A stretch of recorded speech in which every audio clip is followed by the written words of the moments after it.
bagay na pwedeng gawin,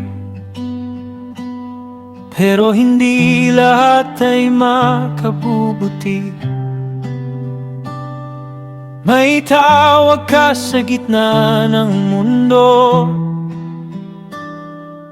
namumuhay ng naiba.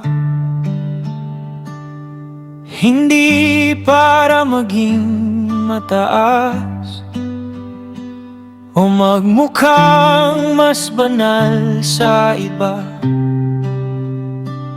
kundi dahil ang pusong sa iyo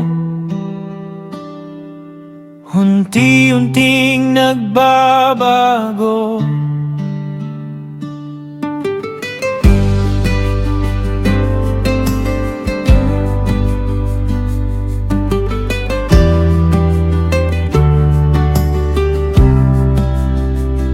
Sa simpleng kinakain at ginagawa,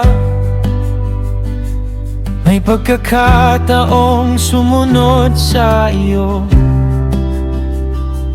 Kahit sa maliliit na detalye, may kabanalang natututuhan. Hindi lang pala sa templo, kundi sa araw-araw na buhay. Sa bawat desisyon, tahimik, nahayag kung sino ang sinusunod. Kapag ikaw ang sentro, nagiging iba ang pamumuhay.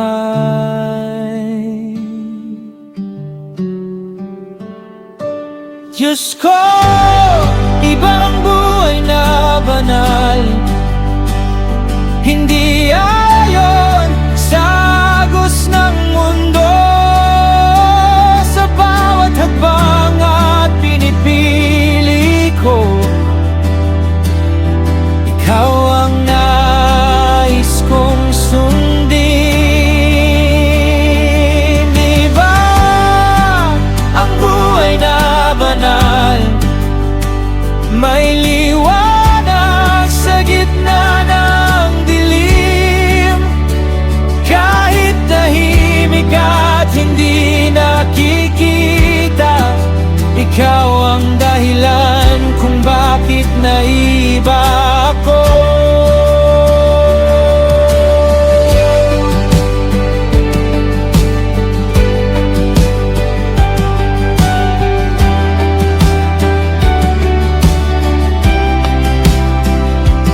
Minsan mahirap maging kakaiba sa mundong gustong sumabay ka lang.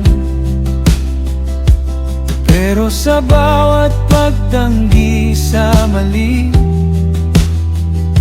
mas lalo kitang nakikilala. At habang unti-unti mo akong binabago, may bago ring kapayapaang dumarating. Hindi pala pagkawalang pagsunod, kundi mas tunay na buhay. Kahit iba ang landas, kasama naman kita.